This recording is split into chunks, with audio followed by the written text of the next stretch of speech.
પોલીસે કરેલી કામગીરી ઓવર કામગીરી, જેમણે કાયદાનું સત્તાનું પાલન કરવાનું હોય એ કાયદાનો દુરુપયોગ કરીને પાયલનું સરઘસ કાઢવું, પાયલના આક્ષેપ મુજબ એને માર મારવો અને ગુનાને અનુસંધાને સમગ્ર કેસમાં એવી કલમો લગાવવી કે જે લાંબા સમયની સજા થતી હોય. મને લાગે છે કે આ વધારે પડતું છે અને સરકારે એની ઉચ્ચ તપાસ સોંપી છે દિલીપ રાયને.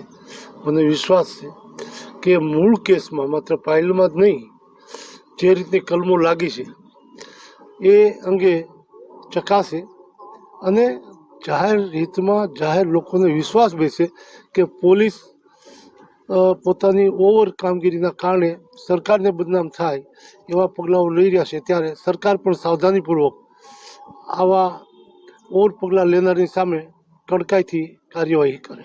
પાયલ મોટીએ જે કીધું છે કે આને પત્ર અંગે ચકાસણી કરવી જોઈએ, એ ચકાસણી કરીને એનો રિપોર્ટ પબ્લિકલી તાત્કાલિક બહાર પાડવો જોઈએ.